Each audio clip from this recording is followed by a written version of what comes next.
Di awal tahun 2023 menjadi momen tak pernah terduga bagi seorang Vena Melinda. Vena mendapatkan dugaan tindak KDRT dari sang suami Ferry Irawan. Untuk mengetahui kondisi terkini Vena Melinda, kali ini Feni Rose akan mengunjungi kediaman Vena Melinda yang baru saja direnovasi. Seperti apa cerita selengkapnya? Langsung aja yuk kita tanya-tanya ibu tiga anak ini. Hai pemirsa, saya Kak Ros kembali menemani Anda di acara Rumpi No Secret. Hari ini kita rumpi belusukan. Belusukan kemana? Kita langsung mendatangi kediaman Vena Melinda. Kalau kemarin kita video call, dan sekarang kita mau datang langsung berbincang secara lebih intim gitu. Supaya apa? Supaya kita bisa mendapatkan pelajaran dari apa yang dialami. Semoga ini bisa menjadi hikmah buat kita semua. Ada cerita apa di balik semua ini? Yuk.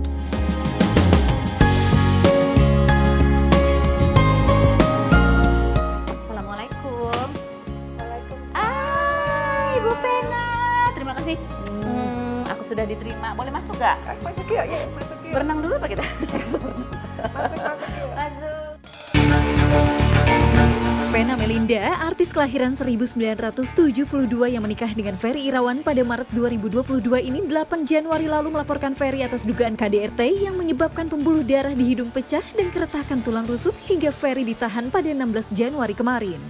Ferry yang memohon maaf sambil mencium kaki Vena ini dikabarkan sudah 3 bulan melakukan KDRT, tidak memberi nafkah, serta kerap meminta uang untuk membayar taksi online, pulsa, dan cicilan e-commerce.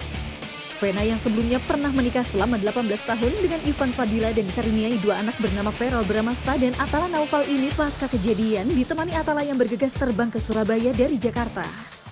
Sedangkan Feral yang sedang liburan di Jepang langsung pulang menemuinya. Seperti apa kondisi Vena Melinda pasca mengalami KDRT? Dan bagaimana kelanjutan gugatan cerai yang rencananya akan ia layangkan? Saksikan kisah selengkapnya hanya di Rumpi No Secret. Sekarang kita mau ngobrol santai sama Vena Melinda. Posisinya sih santai. Aku yakin hatinya Vena Melinda masih in the proses yang nggak mudah pastinya ya. Setiap orang yang melalui apa yang kamu lalui itu harus melalui apa ya, mengelola emosi setiap hari gitu kan. Turun 4 kilo betul. 4 kilo lebih. Dalam waktu cuma seminggu. Hampir 12 hari. 12 hari.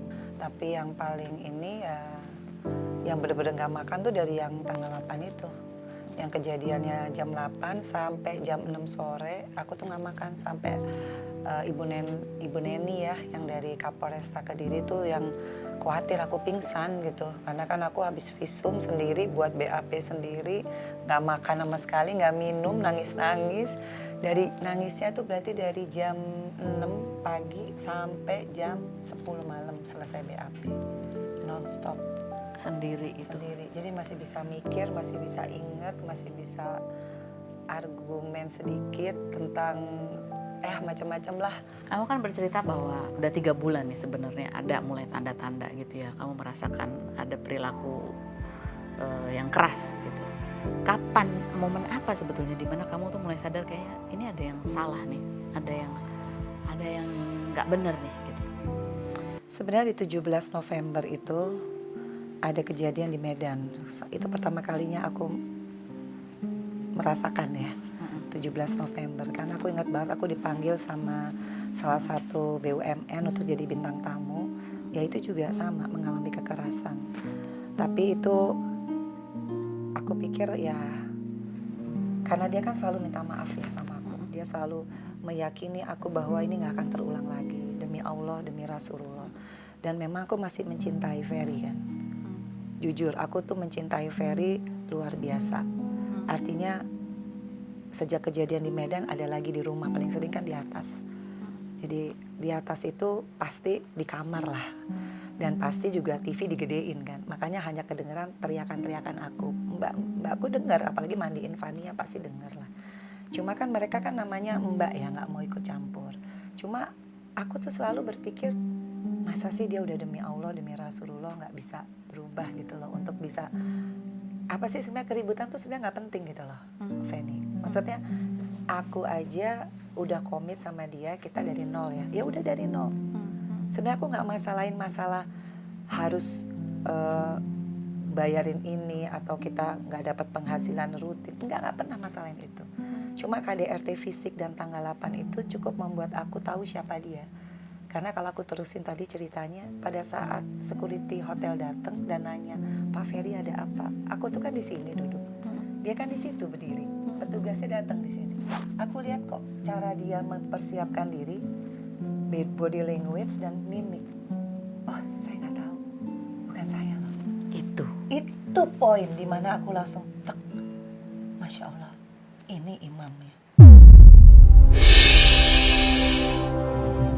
Tapi ada tadi pertanyaan Feni, momentum apa? Ya pas Pak Yanuar ya dari Kapolresta datang, nanya, Pak ini ada apa? Sama, dia mempersiapkan diri lagi. Saya nggak tahu apa-apa, bukan saya. Wah itu udah menguatkan aku. Makanya Pak Yanuar itu bilang, Bu gimana ini suami istri mau damai? Saya nggak mau damai, saya mau lapor polisi. Tadinya sempat masih mikir. Saya tadinya kalau dia mengakui, pasti saya maafin, orang saya cinta kok. Kalau dia mengakui dari awal. Karena saya mencintai Ferry karena kejujuran dia. Saya mencintai Ferry karena hijrahnya kan. Saya mencintai Ferry karena dia berusaha untuk meyakini saya, kita bisa kok punya keluarga yang sakinah, mawadah, warohmah. Seperti impian aku 9 tahun aku sendiri. Karena yang aku pingin cuma itu. Karena aku cuma gak mau persoalan kecil kayak cemburuan, kayak ini. Itu sebenarnya gak mendasar di usia aku yang sudah 50. Di usia dia yang sudah 44 yang kita udah komit, kita ini menikah dari nol. Jadi kalau soal ekonomi enggak sama sekali. Tapi kalau saya pribadi melaporkan Ferry Irawan itu karena KDRT fisik dan psikis yang saya alami. Dan sebelum berangkat ke Kediri memang aku udah asam lambung. Jadi aku tuh udah nggak bisa makan karena sebetulnya aku tuh udah pengen ngomong kayaknya kita cerai aja deh sama orang tuaku. Tapi kalau ngomong sama Ferry dengan sering adanya fisik, aku selalu bilang mendingan kita cerai aja kalau aku sering diginiin. Udah pernah ngomong? Aku selalu ngomong dan kalau udah ngomong gitu dia pasti memang minta maaf, memohon sama aku. Ya karena aku cinta ya pasti aku maafin. Tapi di tanggal 8 qadarullahnya Allah itu sudah menunjukkan bukti nyata, darah keluar banyak, masih nggak ngaku. Terus aku mau mengharapkan apa? Aku nih kan tidur sama dia 24 jam. Nyawa aku, nyawa anak-anakku terutama Fania yang masih umur 6 tahun. Itu kan kita menikah itu kan kepercayaan salah satunya. Nah kalau sekarang dia sudah tidak punya komitmen jujur, terus aku mau pegang apanya? Nah di situ aku ngelihat, loh, terus aku mau ngapain? Dia aku bilang aku terusin. Dan memang di Kapolresta itu setelah jam 10 malam aku selesai bikin BAP yang pertama, dia meminta maaf sama aku.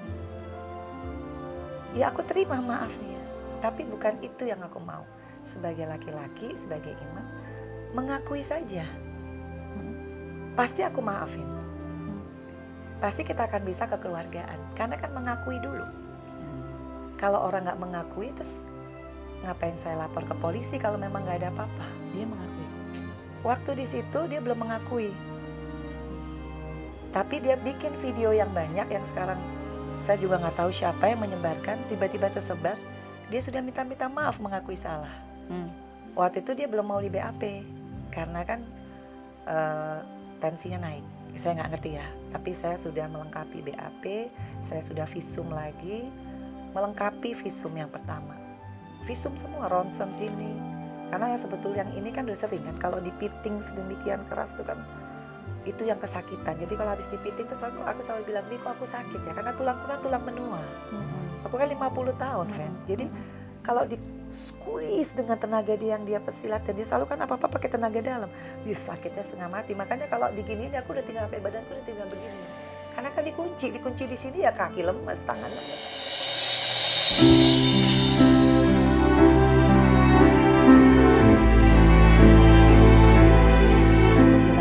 Tidak ada sama sekali aku tuntut dia secara perekonomian. Tapi aku cuma mengharapkan, kita ini kan kerja dari nol. Aku harus kerja, semua aku terima. YouTuber aku terima. Jadi endorser aku ambil. Apapun, aku selalu bilang, Bi ayo kita endorse aja.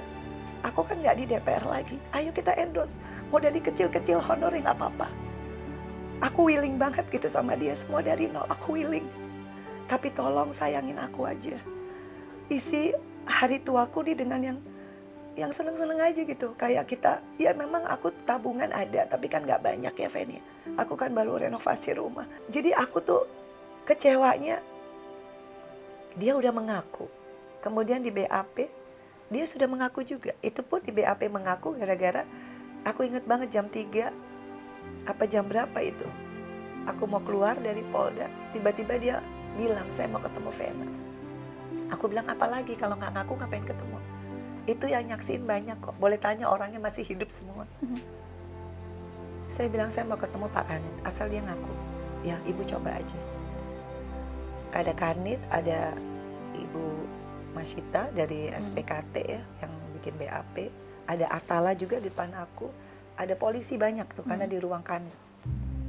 Tiba-tiba dia ketemu aku, dia bersujud sama aku. Mena, Abi orang kecil, Abi orang miskin. Aku bilang gak ada urusan dengan hal itu. Karena bukan itu kok masalahnya. Aku cuma minta pengakuan. Abi ngaku gak? Abi sering squeeze aku. Abi ngaku gak? Dia diam. Kalau Abi gak mau ngaku, kita gak usah ngomong. Iya, Abi ngaku. Semua denger kok. Tapi kan aku gak bisa rekam. Kan di ruang Polda gak boleh ada yang bawa HP. Tapi kan semua denger. Orangnya gak lebih daripada 1. 10 orang ada di situ. Aku tanya lagi, Abi ngaku nggak? Kalau Abi sering bekap aku sampai aku nggak bisa napas, sampai aku harus kasih kode aku begini, berarti aku udah napasku udah nggak ada. Terus dia bilang, iya, Abi akuin. Terakhir, Abi ngaku nggak? Tanggal 8, Abi bekap aku, Abi tindih, Abi tekan ini, bukan patah ya, ini pembuluh darah yang pecah sekali lagi. Karena ditekan sedemikian rupa pakai jidatnya dia. Nanti mungkin dokter yang bisa menjelaskan, ahlinya bukan aku. Kenapa aku bisa pecah pembuluh darah sebegitu banyak? Akuin gak? Oh kalau gak ngaku, berani gak? Demi Allah, demi Rasulullah. Baru dia, iya ya kayaknya mungkin ya, tapi Abi lupa. Berarti udah ngaku ya Pak ya? Udah ngaku ya? Habis itu aku keluar, dia bikin BAP. Dia bikin BAP-nya ngaku. Kalau ditarik mundur pada saat itu ya, yang membuat kamu masih mencintai, menghargai, masih percaya, pasti karena kamu melihat atau mendengar sesuatu yang itu menjadi memberatkan kamu untuk memilih bertahan. Karena dia kan selalu meyakini aku demi Allah, demi Rasulullah. Makanya yang terakhir itu, yang tanggal 6 dismiss lagi, kan udah janji Abi demi Allah, demi Rasulullah. Dia diem. Tapi kan aku bilang, karena aku mencintai. Kamu terima Pak? Apalagi keluarga kita kan dekat, bukan keluarga nggak yang dekat satu sama lain. Aku masih ada kepercayaan tadi bahwa dia tidak akan menyakiti aku more than this. Nah, dia udah janji nggak bekep, tapi di tanggal 8 itu mungkin gaya lain. Gaya lain mungkin yang dipikirnya aman, tapi justru itu yang membuat pendarahan, yang membuat itu nggak usah pakai visum. Misalnya nggak usah pakai visum, nggak usah pakai aku capek-capek visum ngebuktiin. Itu kan udah Secara kasat mata udah kelihatan. iya, kan yang paling susah membuktikan KDRT itu kalau yang orangnya yang melakukan KDRT tahu titik kelemahan orang, menyakiti orang, tapi nggak meninggalkan bekas. Ya itu yang paling sulit, kecuali aku sudah siap untuk memperkarakan dia dari awal. Masalahnya kan kasus KDRT itu kan karena kita mencintai orang itu. Jadi kan pertimbangan kita mau melaporkan suami kita sendiri itu bukan hal yang mudah loh. Itu bukan hal yang mudah. Itu perlu keyakinan dari Allah. Dan itu keyakinan dari Allah itu saya dapat di tanggal 8. Di saat dia nggak ngaku 2 kali, dia nggak ngaku. Di situ saya udah cukup. Makanya pertanyaan adik aku yang lawyer aku juga. Waktu aku di rumah sakit, Mbak Ena, kok bisa dari istilahnya lo mencintai Ferry kayak begitu. Tiba-tiba lo bisa switch. Semua kan karena Allah. Karena aku lihat bagaimana dia tidak bertanggung jawabnya dan bagaimana dia nggak punya hati nurani. Berarti kalau Allah menunjukkan, berarti kamu sebetulnya sudah dalam keadaan bimbang, kamu sudah berdoa untuk meminta kepastian kepada Allah. Jujur waktu itu aku meminta kepada Allah sering karena kekerasan itu aku belum pernah sholat khusus yang minta sama Allah, belum. Dominan cintanya masih kental. Tapi di tanggal 8 itu sesingkat mungkin Allah menunjukkan siapa dia. Dengan dia tidak mengaku, karena aku kalau nyari suami setelah 9 tahun sendiri ya, yang aku cari itu imam. Imam tuh artinya apa sih? Orang yang punya komitmen sama Allah. Apalagi waktu dia meminang saya, dia berjanji di depan bapak saya terutama. Ibu saya, ibunya dia sendiri, dan adik-adiknya tuh inget banget di restoran. Bapak saya nanya, apa yang bisa menjamin Ferry bahwa Vena ini akan disayangi, akan dijaga? Demi Allah, demi Rasulullah, saya berani sumpah demi Al-Quran, saya akan menjaga Vena, akan menyayangi Vena, tidak akan menyakiti Vena. Tujuannya saya adalah nomor 1 ibadah, yaitu menikahi Vena. Oke, terus? Terus yang kedua, jaminannya apa? Nah, jaminannya apa? Akhirnya apa? Ya kita kan orang muslim ya, akhirnya udah. Sekarang pokoknya kamu itu sumpah atas nama Allah bahwa akan menjaga Vena. Ya aku bersumpah. Apa yang mau diragukan demi Allah, demi Rasulullah. Dan kalau sekarang dia melanggar janjinya sendiri, itu udah bukan tugas aku lagi, Feni. Betul. Meskipun sekarang aku di fase yang penyesalanku jadi banyak gitu. Aku nggak pernah lo nyusahin, maksudnya anakku nggak pernah nyusahin aku, Feral Atala. Tapi aku hidupnya disusahin gitu sama orang yang aku bener-bener cintanya cinta banget. Aku tuh cinta banget gitu loh. Nggak pernah aku selama seumur hidup bisa dalam waktu sesingkat-singkatnya bisa mencintai orang 9 tahun sendiri loh, Fen. Nggak pernah percaya bujuk rayu laki-laki, nggak pernah. Mau kaya, mau siapapun, nggak pernah, Fen. Karena aku di titik berhijab ini aku cuma pengen, ya Allah aku pengen deh jadi orang yang soleha, jadi orang yang bisa masuk surganya Allah, jadi orang yang pengen punya imam yang sholat bareng, sesimpel itu. Dan aku lihat dia pada saat itu dia bisa jadi imam, tajwidnya bagus. Aku bener-bener, aku yakin banget pada saat itu kan. Makanya semua orang bilang apa, aku gak pernah peduli, gak pernah mau denger, gak pernah. Cuma di titik aku penyesal sekarang setelah adrenalin nyelamatin diri lewat, setelah apa namanya shock lewat. Sekarang aku di masa yang aku tuh kalau ngeliat mamaku tuh aku sedih banget lihat Fania, apalagi lihat Feral Atala. Ya Allah, aku kok bodoh banget gitu ya. Udah aman-aman 9 tahun. Emangnya dipikir Feral sama Atala gak sedih gitu ya? Malu kan pasti dia melihat ibunya masalah yang kayak gini, ke blow up. Ini kemarin kita sempat wawancara sama Feral, sama Atala ya. Nggak ada dari awal ketemu, udah langsung Om Ferry yang banyak cerita. Iya, Om Ferry itu gini, dulu gini, tapi sekarang udah hijrah. Begini, serius sama mama, apa segala macam. Itu ada 2 jam kita ngobrol. Sampai pada akhirnya endingnya aku ngelihat mama dan aku bener-bener aku ngeliat mama bahagia kan. Dan sebagai seorang anak, cuman itu yang aku pingin kan. Mungkin mama selama ini sendiri. Dan ketika aku lihat mama senyum, mama yakin banget sama pilihan mama. Aku langsung bilang ke Om Ferry, ya udah apapun keputusan mama, aku doain, aku support. Yang penting itu, jangan pernah tinggalin mama, tolong sabarin mama, dan jangan pernah sakitin mama. Dan pada saat itu Om Ferry berjanji, jadi aku bilang ya udah Bismillahirrahmanirrahim, semoga mama bahagia, semoga mama menemukan pasangan hidupnya. Ya udah, aku hanya bisa memantau dan mendoakan dari jauh. Kamu pertama kali ketika menelpon Feral, yang sering kamu ulang-ulang adalah kamu minta maaf, kamu salah pilih. Aku ingat banget waktu itu bikin visum yang awal di Rumah Sakit Bayangkari ya, yang di Kediri. Aku waktu itu di ruangan UGD, aku nggak tahu mesti hubungin siapa lagi. Tiba-tiba Feral hubungin aku video call. Di situ aku langsung, ya Feni tahu kan aku sempat jauh sama Feral ya. Jadi aku langsung bilang, kakak, maafin mama ya nak, mama salah pilih orang. Maafin mama ya nak, mama bikin kamu susah. Mama gak mau lagi kamu jauh dari mama. Mama cuma pengen sama Feral, sama Atala, sama Fania. Mama udah gak mau lagi sama orang lain kecuali sama kalian. Tolong jaga mama nak. Mama pengen serumah sama Feral. Hal yang 10 tahun aku memang mungkin gak pernah bilang kayak gini. Karena banyak banget kan hal yang aku gak bisa gitu. Untuk selancar ini aku ngomong. Karena biasanya ibu tuh pasti ada gengsinya gitu. Kalau aku terlalu ngejar anak pada aku kangen. Jadi aku cuma ngeraung gitu. Feral tuh diliatin aja sambil netes terus air matanya. Nah ibu Neni yang poluan itu sampai bilang, Bu itu udah jalannya, ibu deket lagi sama anak. Aku langsung ya Allah syukur. Bersyukur aku ya Allah, bersyukur lewat jalan aku ini aku deket sama anakku lagi. Aku semuanya tuh banyak hal yang aku tuh di hari itu tuh aku benar-benar yang bisa ngomong sama Vera yang 10 tahun aku gak pernah jujur betapa aku kesepian gak ada dia. Aku bisa ngomong selancar-lancar yang selama 10 tahun aku pendam sama Vera. Aku ngomongin itu semua dan hanya ibu Neni itu yang gak taunya dia Kanit karena aku gak tahu dia siapa kan karena gak ada orang. Ibu Kanit, ibu di jalannya ibu dekat lagi. Aku bilang ya Allah, sujud syukur ya Allah.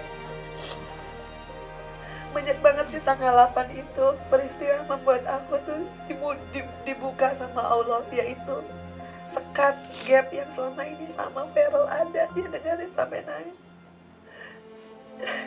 Jadi aku percaya banget Allah tuh bikin aku tuh kayak gini supaya aku tuh supaya aku jadi orang yang jauh lebih dekat lagi sama Allah, sama anak-anakku semua lah. Makanya di titik ini aku tuh nangis bukan aku nggak pernah nyesel lagi. Kalau kemarin aku mungkin ada amarahnya kali ya, tapi aku makin kesini tadi pun aku sholat duha aku makin yakin gitu. Allah hanya pengen aku jadi umat yang lebih baik lah. Jadi orang yang lebih bermanfaat. Gak harus jadi apalah. Pokoknya aku komit banget ya, kasus ini harus jadi tuntunan buat semua orang bahwa ini tuh nyata dan bisa terjadi sama siapa aja.